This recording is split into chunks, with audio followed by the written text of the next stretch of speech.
Welcome to the Rewild Gear podcast. Modern life, society, and responsibilities have domesticated us. But now it's time to rediscover your adventurous side. Whether that's camping, hiking, hunting, fishing, or just spending time in the great outdoors, this is the podcast for you. Join us as we get back to the wilderness and rewild.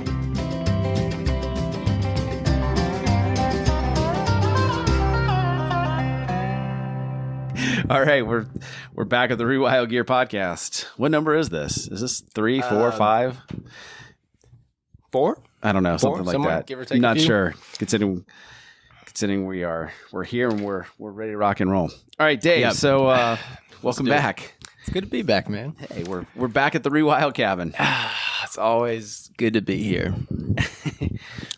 We got a little snow this morning too. Yeah, we did, man. And I've never actually been here when it snowed. not?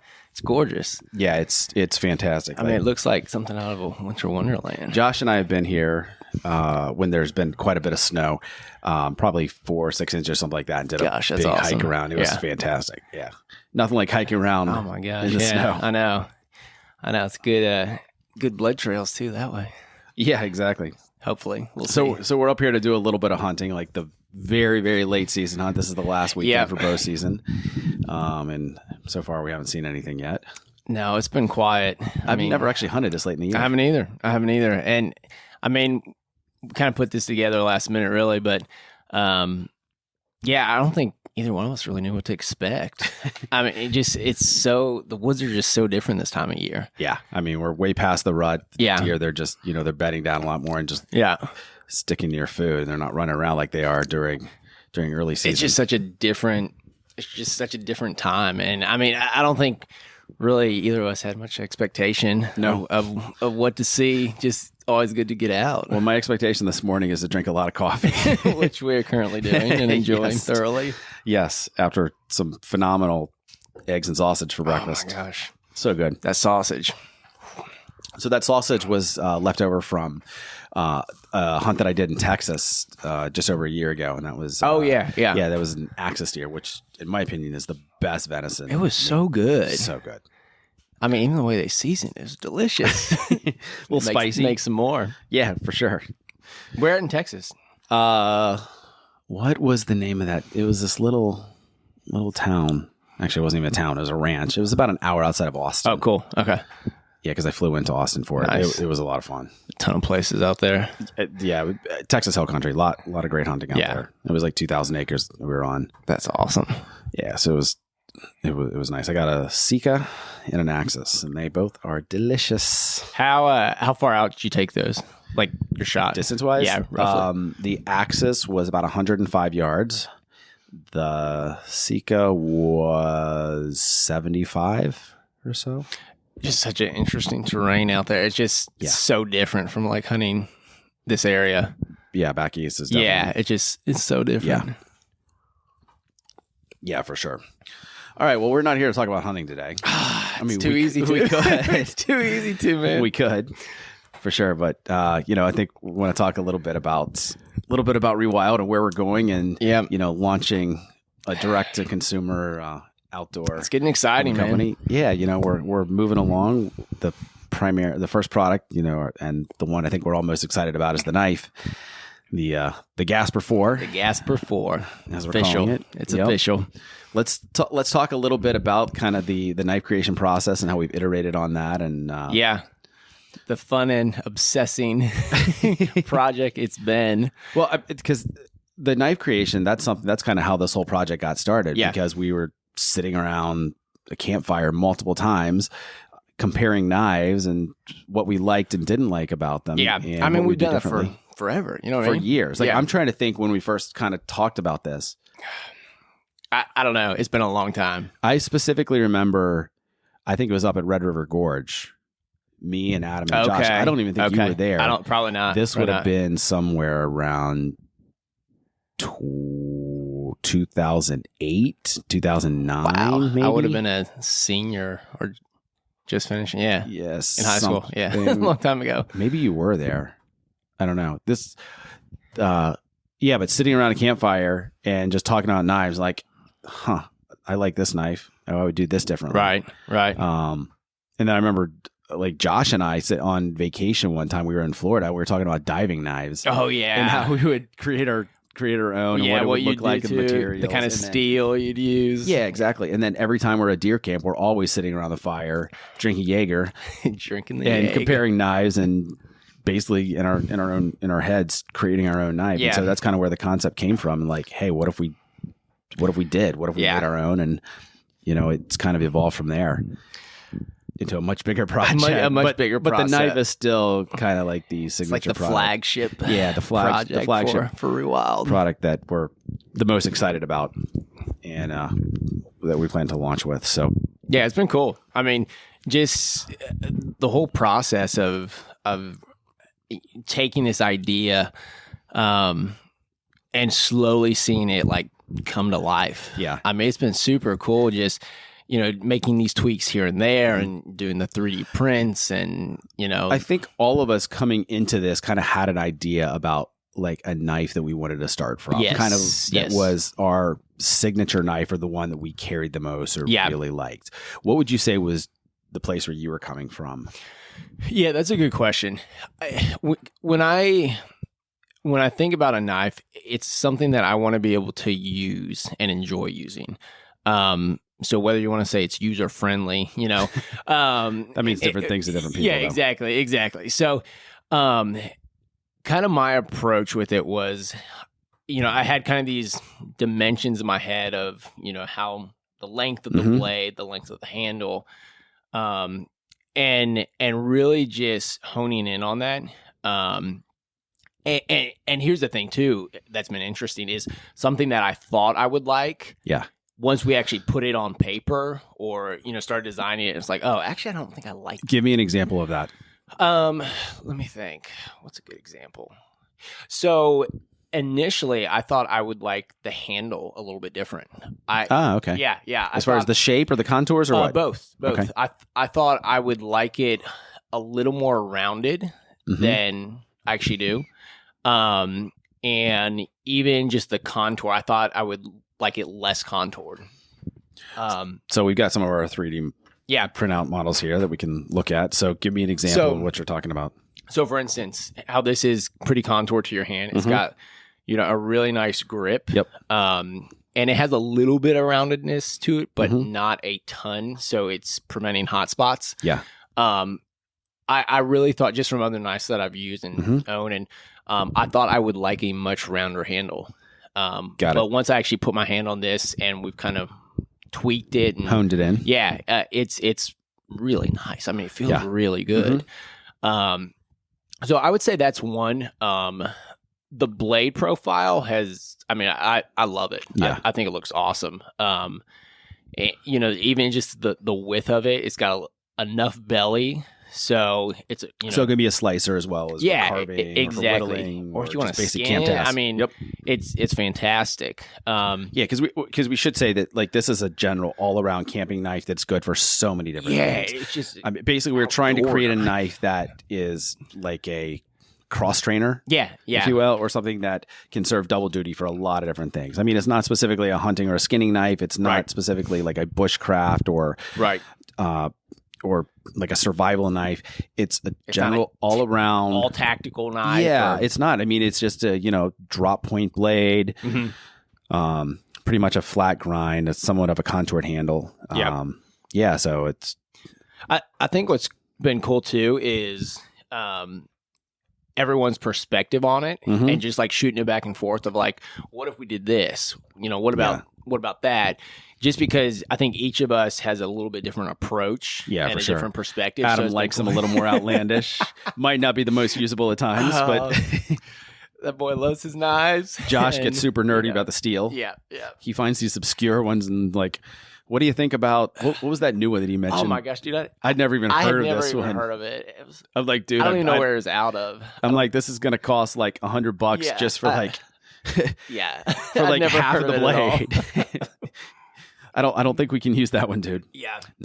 No, but I think from the beginning we were all pretty much set on S35VN because it is a super steel and it really marries all the different components as far as corrosion resistance, the hardness, the toughness of the steel and everything, and ease of sharpenability and how long it'll stay sharp and all of that. So from the beginning, that's the steel I feel like that was a pretty easy. I mean, we went back and forth on some other ones. Like I started looking at a little what bit. is it? LCN 2000. Oh, yeah. No, actually, I have a Spyderco with this. LC 200N, which is very corrosion resistant, but it's a lot harder to sharpen. Because I have a Spyderco Salt 5 that I love as far as just a folder carry knife. And that's like fantastic since you live close to water. Yeah, since I'm near the water and stuff, it's it's great for that. Right. I don't love the yellow handle necessarily. I'd prefer a more neutral color because it kind of stands out too much. But but as far as like the steel, I like it. But for this, for a fixed blade, general outdoor camping, backpacking, hunting knife, using the S35VN, just it made the most sense. It did. It's going to be more expensive. That's okay because we're all about quality. Yeah, exactly. Quality over quantity. I mean, rather have a knife that's going to last a lot longer and not just be a throwaway. For sure. When we look at the different knives that, like my original question, as far as what knife was kind of the inspiration, like I've always been a big fan of like the SE3 and 4. Yes. Yeah. And I love that knife, and it's a great all around, do all camping, survival, outdoor knife. It can be used for so many different things. I've never liked the steel. The 1095, you can sharpen it easily, but it doesn't retain its edges long. It's really hard. You can beat it to hell and back. I mean, SE puts a great coating on it. They do, but I hate the coating because you can't strike a ferro rod with it. And so that's kind of a pain. Also, like their handles, they're just my flat. Micarta. My Micarta's fine. I like that, or I don't dislike it, I should say. But as far as like the shape of the handle, like the lack of contour on some of those, it's just kind of flat and blah. And I feel like the blade is a little too tall. So I would say I kind of started from looking at that and how would I improve it. Yeah. And then from there, and as I started like researching other knives that I liked even more and finding like the Benchmade Saddle Mountain Skinner, which I really like. So then we kind of tweaked and added some elements that, as far as some of the elements of it. Yeah. And so we've kind of picked and chosen different elements from a ton of different knives that we liked and got rid of the aspects that we didn't, just to make our own, something that works for us. I mean, this is a big scratch our own itch. Very much so. I mean, just from the design standpoint, but then, it's been a great excuse to buy a bunch of new knives and try them out. So tax write-off for R&D. Yeah, it's been a win-win all around. Now, obviously, Adam and Josh aren't here with us, but what knife do you think that kind of was their perspective on starting from? That is a hard prediction. Yeah. I don't know. I mean, Adam has so many knives. And they're all very different. They're all very different. Like mine are all kind of follow the same style. It's really clean aesthetic, drop point blade, usually like a flat grind, or maybe a convex grind. I just like them clean and nice and easy to use. And like, I used to like serrations, but I've gotten away from that. I know. I haven't. It's good for some use cases. But I have a few knives, but over the years, I'm similar. I've kind of drifted away from it. It's just harder to sharpen them. Yes. Yeah. Yeah. Josh, something technical with the steel, I would say. As long as it's an expensive steel, he likes it. Yeah. I don't know. That's a hard that's a hard go on that one. I know Adam's always been a fan of like your more outlandish knives. A lot of like the ones you like some of the tactical stuff. Yeah, and some like the Tops knives or Battle Horse knives. Some of those, like some of those that are a little bit more like tactical survival-esque, I guess. I think it's a safe assumption. Yeah, Josh is kind of all over the place with his, I think. Yeah. I mean, and I think that's what's been fun, though, is just taking everybody's input on it. I mean, because I really like traditional knives. Yeah. Like, I like the old school. You've always been big into more of the bushcraft knives. Like the Kephart design. I mean, I've always been a fan of that. And even the, forget his name, the other blade profile I like a lot. George Washington Sears. Oh, yeah. Nessmuk. Yeah. So I've always liked kind of the older style. So it's just been cool getting to kind of marry the new with the old with this, and just getting everyone's input on it. It's been fun. Yeah. The interesting thing is the sizing of it. So trying to find the correct one, because you think more like a survival or bushcraft knife. A lot of times those are a much larger knife, but that's not very good, especially if someone wants to everyday carry it, or if you're doing fine work, especially like if you're using it for hunting or like a skinning knife. That doesn't work so well. And so, but then also if you want it to be really good for that, you need a much smaller one. And so then that's not as good for some of the other tasks. It's a fine balance. Yeah. And I think we've done a pretty good job of that. I'm excited to use it. Just over the 4-inch blade. And I mean, the total length is under 9 inches for every, from the top to the bottom of the knife. Yeah. I think one of the hard things about it has been like the elusive idea of the perfect knife. And we've kind of let go of that elusive idea. Yes. Because it doesn't exist. There is no such thing. And I think just recognizing too, like, some people are going to love this knife, and some people, maybe they have humongous hands that need like a 6-inch handle, or you know what I mean? So it's been, if you need something that big, then it's not going to be very good for right for those smaller tasks. Yes. That was the thing. So I think just kind of recognizing, like, keeping the elusive idea in mind, yet not dying to that.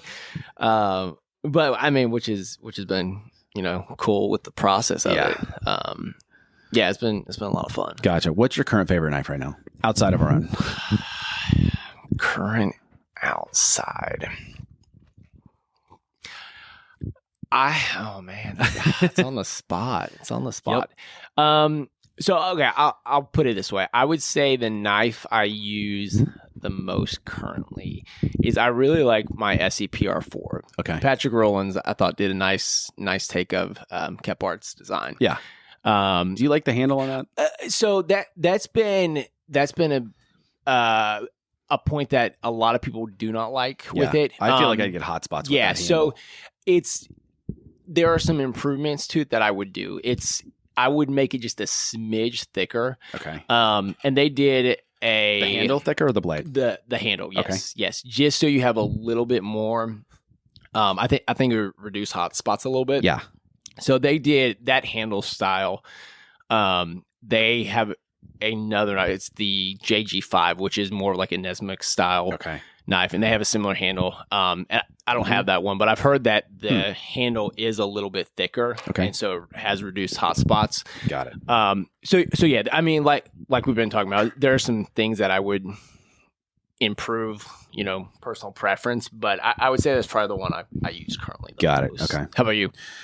Yeah, that's a good question. I've gone back and forth so much. Like I've always loved the SE3 and the SE4. I feel like those are they're easy. Yeah, they're great. They're easy. Yeah. They're fantastic knives, but I don't love the steel. Although they're coming out with the S35EN models now, which I actually got. They've been doing cool stuff with that. I bought my oldest son one for Christmas, and then proceeded to slice the hell out of myself with it when he jerked it out of my hand accidentally. Skinned any squirrels with it yet? Not yet, but yeah, but it's nice. But I don't like the G10 handles and the way it's contoured. So I mean, there's definitely big improvements I think that could be made there. I love the Benchmade Saddle Mountain Skinner. The grind on it, I don't love. I prefer more of just a standard flat grind, or possibly even a convex, but just personal preference. Right. But it feels great. I don't like the rich light handle on it. It's pretty smooth. Yeah, it's a little too smooth. Yeah. As far as like a hunting knife, I'm a big fan of the Argali Serac, which it's just a fantastic that thing's sick. knife. The White River Hunter is great too. It's got a good feel to it. Yeah, it's nice and contoured, but it's flared a little bit too much, I think, and I feel like the handle's a little bit big for me. The swell of the handle. Yeah, the swell of the near the pommel. And I feel like it's a little bit too big. I just picked up the Benchmade. What is that? The High Country.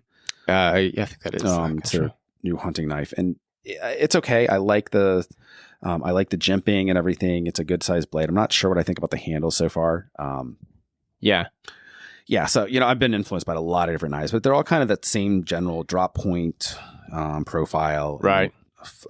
Flat grind and just a comfortable, easy handle. So, yeah, they're They're all good. Pros and cons. And this is a perfect example of a great reason to buy a bunch of different knives. Yeah, so you can see what you like and don't like. For sure. Yeah, because I mean, we've gone back and forth. So, I mean, obviously, we had a good idea of what we wanted. Then Jason, our designer, who's kind of helping us get the profile and everything into CAD, so we can go to production with it. But we've gone back and forth as far as explain what CAD is for people who don't know what CAD is. Computer-aided design. Yeah. Basically, it's the software program that you take from something on paper. I didn't know what CAD was until we started. Yeah. So, and it basically is how you get it onto a digital format so that you can either laser cut it or however that's being made. So it's just an easier process, so you can make sure that it's the same knife every time. Cool. So when you go to production, you're not hand making every single thing, because we're not trying to be a custom hand knife. Yeah. I mean, because the thing is, those are great, nothing wrong with that, but it's really expensive, very time consuming, and you're going to have little deviations and changes, and it's not going to be the same knife. That's a cool thing. It's just somebody wants a collector style. piece. Yeah, exactly. But that's not what we're going for. We're also not trying to mass produce something in China either. We're really not going that route. We're making in the U.S. and everything. That's obviously a priority here. Yeah, for sure. The best quality that we can get. Yeah, definitely. Yeah. So I think as far as like the iterations of the knife, going back and forth. So even like little things like the jimping, like how high should it be? Yeah. Yeah, exactly. Like right now we're like an inch from the edge of where the blade starts to right before the ferro rod notch that we've added. So somebody can use a ferro rod to light fire. Yep. And even just like, I mean, adjusting the choil so it's not so deep, just like the little stuff like that. Because like originally, when we had talked about having like a ricasso finger notch, so we could choke up on it a little bit more, and then we got rid of that. There's just been so many iterations on this to get it where we are now, and we've 3D printed them, and we like it. Now we're going to have the prototype made before we go to full production. Yeah, so, man. So we're getting really close with it. Yeah. It's cool. It's cool. It's neat seeing it all just like come together. Yeah. Because I mean, when we started talking about it, it's like, okay, so we're actually going to do this. I mean, like, I think we had a text thread going. We're like, all right, let's do it. So here we go. Yeah. Just like, I mean, even just seeing the 3D model, and which is really cool. Getting the prototype ready here. It's been awesome. Well, let's talk a little bit about the brand creation process, and as far as building that out and positioning ourselves, and what our values are and things like that, and maybe like some of the other companies that we've looked at for inspiration or that we admire, and because they're doing a really good job of all that. What if there is a company or companies that you think have done a good job either positioning themselves or branding, or give me an example of some of those that you like? Yeah, a few come to mind. So as far as ones that I think are maybe up and coming, not even up and coming, but I think that are doing a great job. I mean, we talked a little bit about Archery. They're just doing some really cool stuff. Yeah, they got some great knives, and their meat bags are fantastic too. Yeah, and even like their media stuff. I mean, their videos, short films that they're doing, and their conservation ethic too. Exactly. So I've been kind of watching them for a couple of years, and it's been really cool to see what they're doing. Yeah. So I would say, I mean, I have a lot of respect for kind of the way they're approaching it, and they're just doing some innovative stuff. Yeah. And I mean, even like we said, the Sirac there, like, I mean, because we skinned a few deers over deer camp with that thing. Yeah, and I think too we used it, and it was great. Oh, it worked fantastic. Yeah. Good job, Brad. Great use of steel. Yeah, no kidding. A company that I think has done a really good job at branding and marketing is Black Rifle Coffee. Yeah. I mean, I think they're around like 6 years old, maybe. Okay. Somewhere around there. They might be a little. Yeah, they are killing it. And I'm not really a fan of their coffee either. I think they're doing some good stuff. It's not my favorite coffee. That's a perfect example of a company that's got the marketing right, but the product maybe not so much. Right.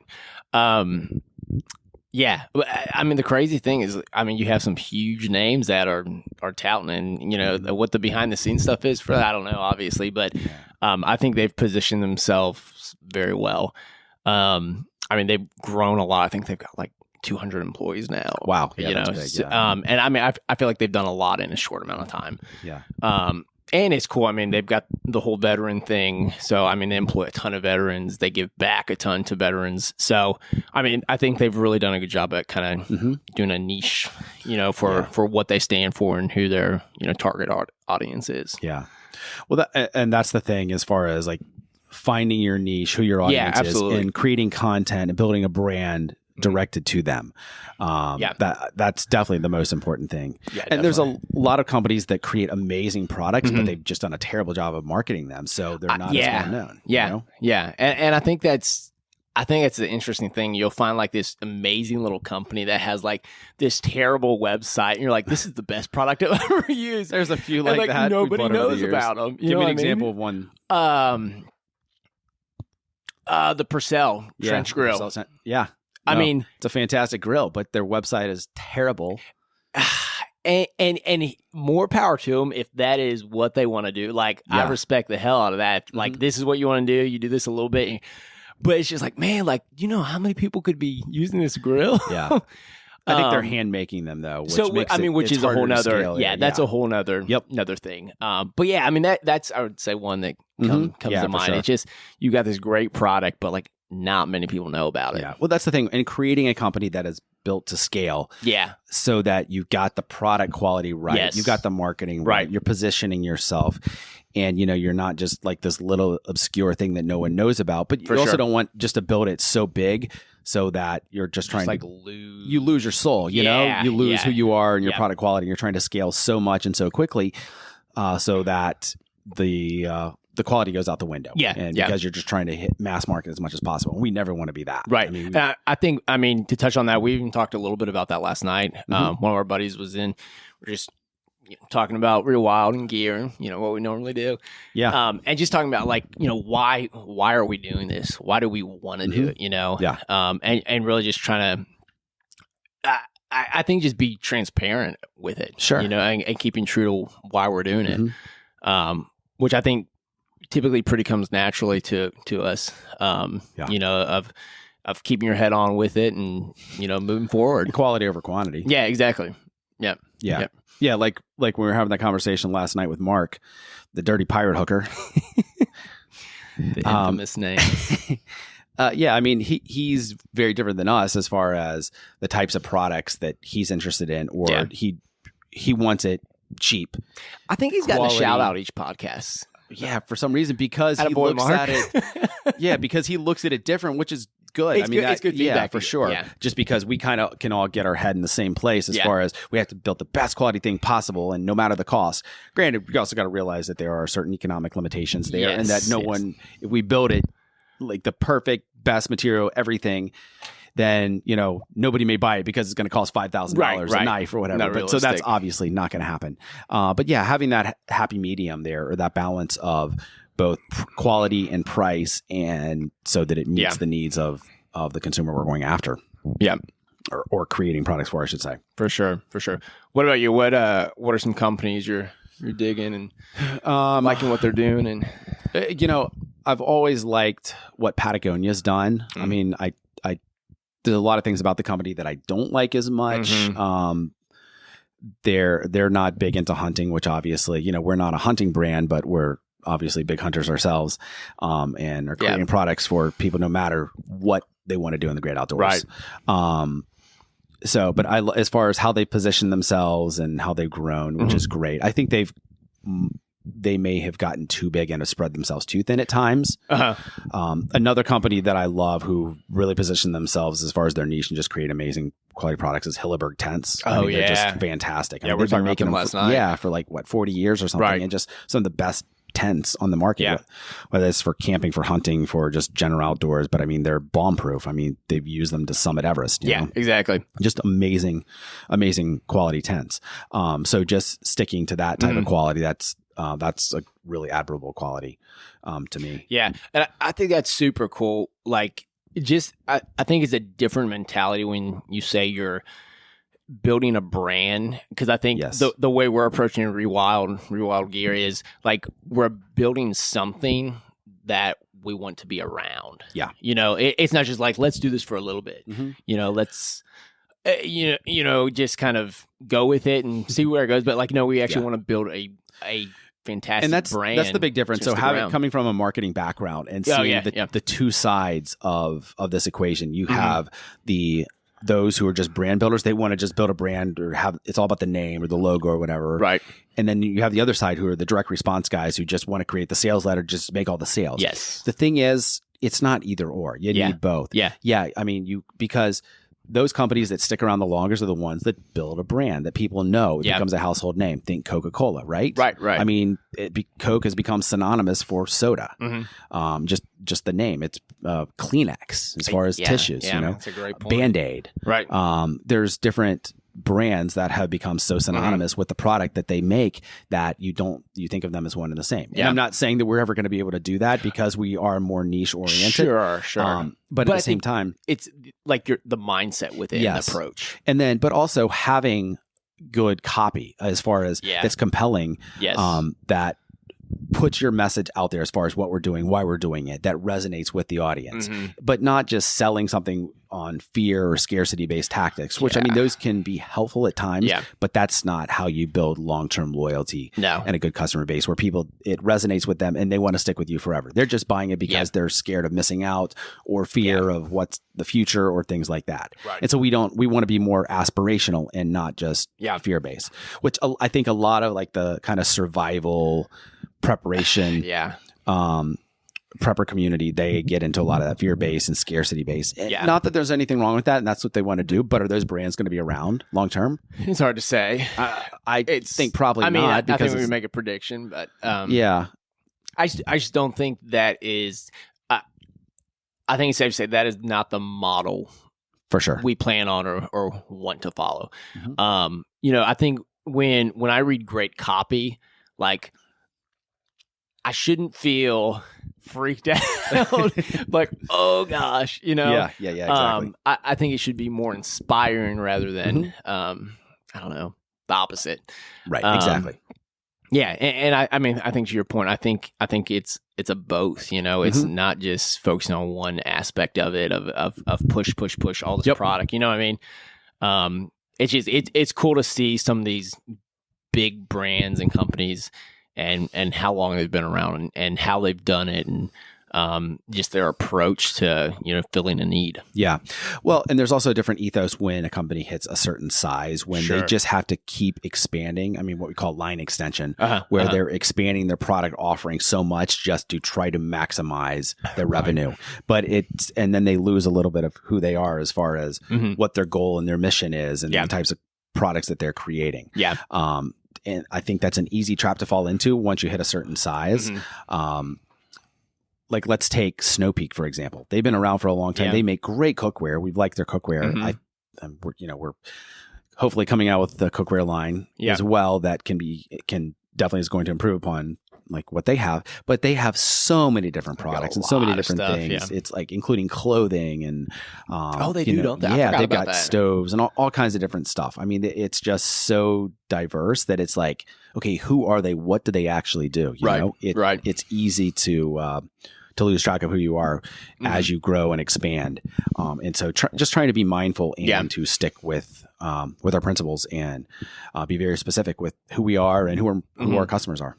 We were talking a little bit about that last night too. We were talking about Eddie Bauer and how I was saying, I was talking to this mountaineer and he's summited Everest like numerous times. Oh, wow. And so basically Eddie Bauer used to be like a big brand name, like quality name brand back in the day. But then they I think they just tried to expand and they got into like Sears and all these big box stores. And so when you said the name Eddie Bauer, I was like, what? Okay. Yeah. But now they're trying to like make a big push of like get back quality, kind of rebrand themselves. So when I think Eddie Bauer, I just thought he was a designer and is licensing out his name for gear and stuff like that. I actually didn't know that. Yeah, he was an actual guide and like big outdoors dude. Yeah, I didn't know that. I mean, I think the first time I ever heard about Eddie Bauer was the Eddie Bauer edition Ford Explorer. Like, because that's the car that I wanted when I was 16. I wanted that the forest green one with like the beige undertones. Yeah. The Eddie Bauer edition. It was like the upgrade. Right. It looked nicer and everything. That was like the car that I wanted when I turned 16. I didn't get it, but I should go back and buy one now. You should the old school one if I could find one low enough miles. That's a great idea. Yeah. That's a great idea. Oh man, what else we got? Well, let's we're in 2021 now, and so the world is still a little weird. It is a little weird. So it's always good to be prepared for no matter here. what comes, and just trying to get in nature as much to avoid all the craziness out there. Yeah. But yeah, let's talk about trips like we want to do this year as far as getting into nature and doing different things. Yeah. So I know I've got some that I want to do. Go, fire away. What do you want? I really want to do a fly fishing trip this summer, out idea. west. Little backpacking, fly fishing, camping and just catching all of our food and stuff like that. Yep. That's a big one. Definitely an elk hunting trip out west. Nice. I think those are kind of the two big ones that I'm thinking right now. Cool. How about you? Cool. I don't have anything real big in the books yet, or on the schedule, I should say. Probably do some camping trips with the kids. Yeah. Get them out a little bit. Mm-hmm. Maybe going to Colorado this summer, possibly. So hopefully do some hiking out there. Nice. Fly fishing would be fun. Yeah. It'd be a lot of fun. Yeah, I just got a new fly rod last Did you? summer and Nice. used it a little bit when Adam and I and Mark we were out in near we flew into Jackson Hole. And so cool. we were kind of all around like the general Yellowstone, Bridger Teton area. And so we were camping and fishing, and it was just so much fun. Awesome. So we did a little fly fishing there. I got a new fly rod while I was out there. Nice. I've never been fly fishing. It's the best. That's what I'm kind of afraid of. Because so when I was looking into getting a bow and reading a ton, devouring information like I do, and I'm interested in something. Yep. And everyone's like, "Oh, once you start, you're gonna be hooked." Yep. So obviously, I'm hooked with bow, but that's what I'm afraid of with fly fishing. I'm afraid I'm gonna like it too much, and then it's just gonna be another one of those things. Like, oh, yeah, exactly. But it'd be fun. Either way. Good. Yeah, those would be sweet trips though. Mm-hmm. That'd be a lot of fun. Well, I think we've been going here for almost 40 minutes Have or something. we? Yeah. So we should probably wrap this one up. Any final thoughts as far as like gear, products, things like that? Oh man, I'm just excited to launch. Yeah. I'm just excited to launch. It's just cool to get out here and I think any chance we have these weekends, and I may get to do the podcast in person so much better, obviously. Yeah, for sure. We have to get Josh and I'm out here soon. Yeah, exactly. For sure. Oh, what other thing? We got our logo finalized. Oh yeah, that was a big one. Yeah, that was tedious. We've gone back and forth on that so much. I mean, basically, I had one created, and then when I started imprinting that on different materials to see how it would look, realized this isn't going to work that well, so we need to tweak it.